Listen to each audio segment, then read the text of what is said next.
Good day to you all, and it's Cragum here, and it's White Dwarf Review 121. May 21st issue. Lighting problem again, don't want that. So, as you can see, we've got the lovely issue with the purple cover, and these mightiest of heroes. Not so mighty, because he looks pathetic. Yep, as I did last week, this is a regular thing, I promise. It's the White Dwarf review each week, and this week we are looking into the follow-on from last week's issue, which was all about Silver Tower. So if you were a 40k player and you hated last week's White Dwarf, prepare to be disappointed again! So let's delve into it. So the quest continues. So we know instantly this is going to be an issue where there's going to be an issue for Games Workshoppers who are 40k related. So this one covers, from a glance over the whole issue, it's kind of like, it's all about these four in a way, really. It's about Silver Tower again, but this is quite cool because this means that this is something which is going to be released more, I feel. I feel that there's going to be this packaging more in the future. Like, there's going to be more of this. So that's amazing, really. So going on to the next page, we get some shots of some models that, yes, we've already seen for ages. Slaughter Priest is still one of my favourite models I haven't picked up. Obviously, I do have my little guy here, who's a custom version of the Tzinch Sorcerer. Now, what's interesting is I feel that the reason I've added the Tzinch Sorcerer is the Tzinch Sorcerer, the blue guy with the knobbly legs. The reason I've added him is because it's kind of the idea that they'll enter the Silver Tower and the Gaunt Summoner will be challenging the Sorcerer to take the challenge of Tzinch. So it's quite cool, really, that they've got this. So next, just to point out, that is retailing at £35 for 4 heroes. So it's not bad, because you think these are quite expensive on their own. I mean, the Slaughter Priest is £18. So to be honest, you're getting a bit of a bargain, really, but you're not at the same time. So lovely shot of them there. Next we have one of my favourite, so covering in the shopping section, the shopping aisle, we have Space Marine Legends Cassius and his weird face. But we also have the Cyphers Kane trilogy. Now, I love Cyphers Kane. It was one of the first series of books I read with Black Library, and I could not get enough. One of my favourites is still always the Gene Stealers and Jurgen. Jurgen's one of my favourite characters. He's a smelly old Van Halen. But that's a 3-volume slipcase of it says the Cyphers Kane trilogy comes in an exclusive slipcase with specially treated cover art, and each of the 3 volumes also has new treatments of the original novel covers. So head on over to blacklibrary.com to check out everything this lavish edition has to offer. Ooh, but that is retailing at £45. So it's one for the collectors of the books, because I mean I have a vast library of the Black Library novels, but I've only ever got one hardback, and that was primarily because Dan Abnett signed it.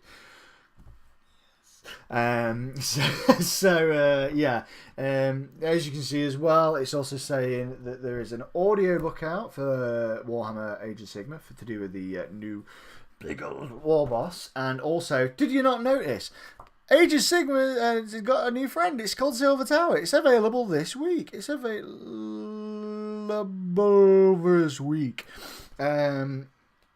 yeah, so the Great Red is £12, and Space Marine Legends Cassius is £40. But it is 176 pages, so I'm not going to complain. And the Great Red is actually 74 minutes of audio drama. Okay, so we go on to the usual. We have Paint Splatter, and we are looking at the Acolytes this week for I can't speak this video. I don't know what's going on with me. That's for the Silver Tower. There's some great stuff. I'm going to be using this for my models because I'm new to kind of the gold and metal painting. So, well, gold colour painting anyway. I've done silvers and stuff, but they don't look crap. We also get the Excelsior Priest. Heathen there as well. So we're going to learn how to paint the Excelsior Priest. We also got to learn how to paint the Griffhound. You know, the Griffhound will always be good. Excelsior, love saying that every time. It's also, yeah. Then we get, what's quite interesting is, I think this is something different. This is actually people painting the range themselves. So as you can see, there's different kind of like, these aren't the colours you've seen in the Silver Tower, which is quite nice. I like that more than the blue guy actually is in the Silver Tower, because I quite like that darkness. But it's nice to, I like the fact White Dwarf does this now, is that they don't have just like a giant cell off heavy metal. May they rest in peace. But they actually have something quite awesome. They have people's models, which is so nice to see, because I love seeing people's takes on things. It's great seeing these models beautifully painted and crisp and perfect like that, but it's beautiful to see the people who do these models who paint a little differently, so to speak. I mean, my paint style changes from every army I paint. Some are dry brush, some are washed, some are like just like highlighting things like that and detailing. I've never done a blended army, but it's nice to see, like, again, like I say, that's really simple colour scheme. It's nice to see goblins in a darker colour. Sorry, grots. So next page this is what I really, really like. This made me smile because I've got the app for Silver Tower, but you have to pay 79p for each of the characters if you wanted to get any more. Now with this is hopefully something that's coming in the future, is we get a new hero. We get a new hero in there. Look at that. Look at that. So, and the best thing is, it's Nurgle. It's Gurgle the Nurgle. It's actually the Lord of Plagues. He's in here. So I'm just going. I'm really chuffed. So I'm gonna photocopy that out and make it a card, because that's awesome that you get one. Because he's not actually in the app. He's actually something exclusive to the White Dwarf, which they kept very quietly from us. Oh, cheeky. They like to do that because I feel like it's kind of like them going, well, if you bought this, you could have got this, but you didn't buy it, so... But they wouldn't do that to the children. No, they wouldn't do that. But yeah, so there's some great rules for him, how to use him in Silver Tower, so that's great, because I can actually use him and another model once I've painted up one of the other Silver Tower models to have a battle. Because I've got so many Nurgle models, I've got to at least have one who looks like him. I have the Nurgle Demon, who's kind of similar. So next page, we get a bit of parade ground, but then we also get, like we did last time with the heroes.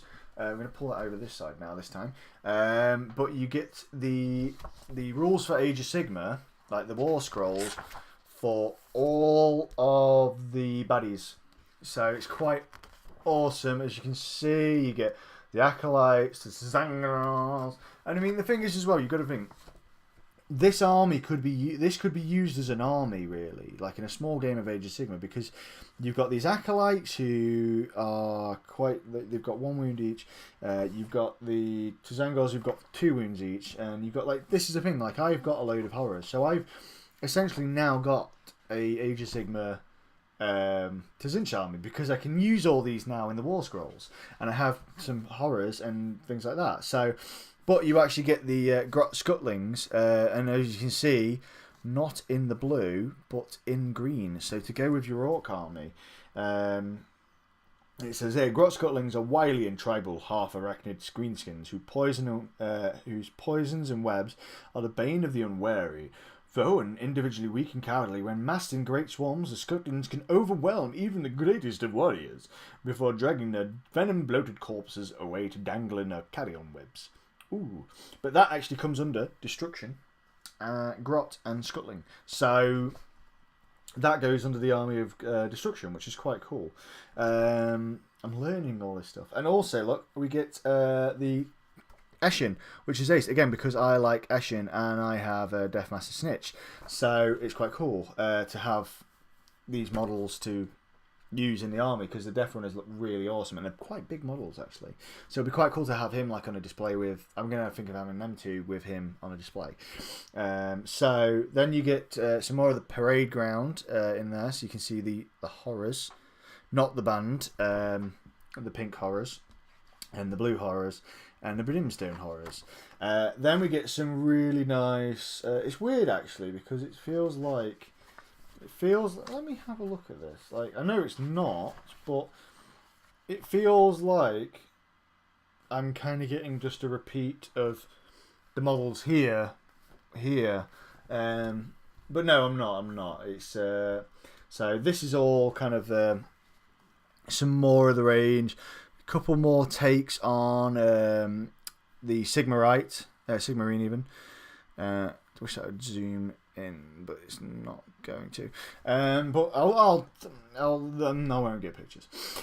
Normally I'd put it up there. I'm getting really lost this episode. I feel really disorientated. I don't know why. But yeah, so there's the Fire Slayer, Doomseeker, and an Acolyte. And now this is great. Is we get the Architects of Fate.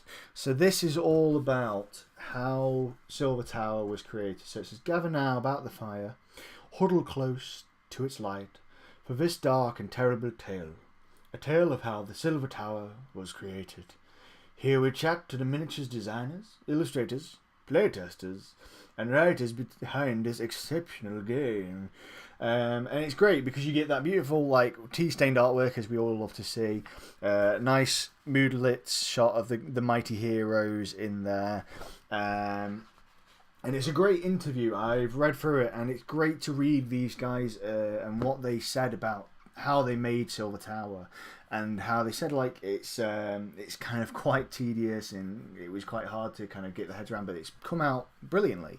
I mean, I'm not playing myself a game. I played a little bit, but as mentioned in the video yesterday, but this is something I can't wait to get into. So, and to have something from Games Workshop get me this interested and go this mental is brilliant, because I don't normally go crazy for a release. I reserve myself and I paint my models and I wait for the... Don't talk about these. These will be painted, I promise.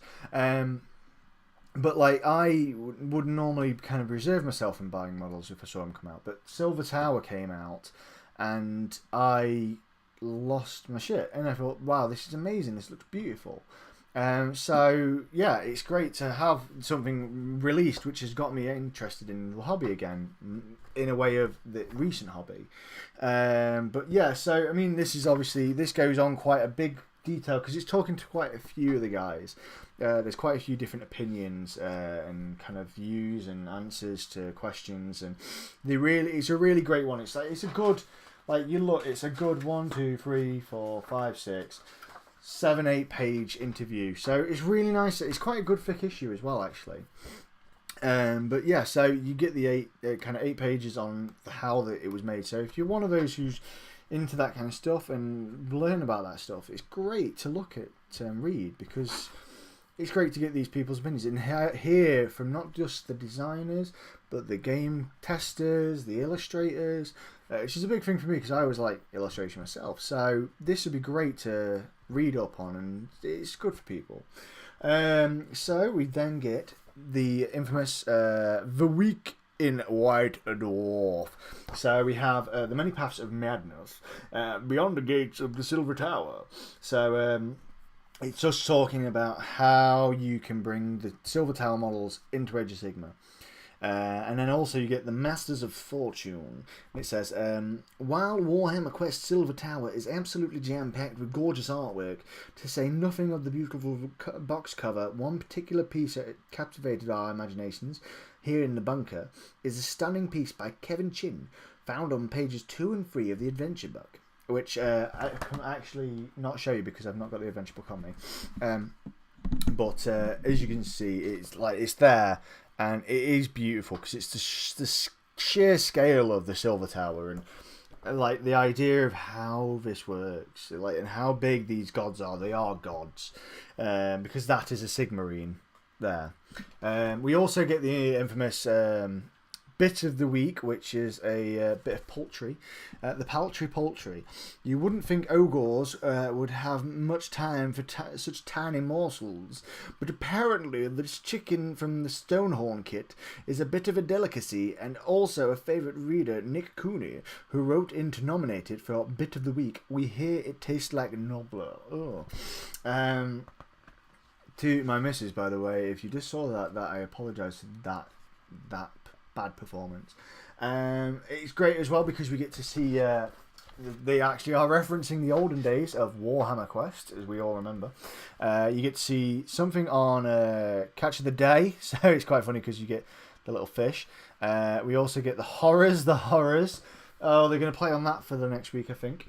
And then you get the Reader's Model of the Week, which is this beautiful plasma battery cannon thingy, mabubby, but I never bought because I got scared of how much it cost. But yeah, it's beautiful, beautifully painted model. I don't think we got that last week because of the whole kind of, what's the name, but yeah, so it's got a really great issue. I'm not gonna lie, it's quite good as well. They cover as well the box sets that they've released in the past, which have kind of been this kind of like the board games. So you've got the Space Hulk, you've got Death Watch, you've got Mines of Moria, which is a great one. I love Mines of Moria. That was a really nice set, and my mate, he actually made the Mines kind of set. So, and then you get Warhammer Quest, obviously. So the thing I'm really looking forward to is the fact that this might be something regular with Silver Tower. We get more of that in, so it's kind of like a specialist game, which also we obviously have seen recently on the internet. Is Blood Bowl has come out, but that will be another video. That'll be another thing, because I'm going to make a team. I know I'm going to make a team. And then also we've got a beautiful Imperial Knight in the back for the last page.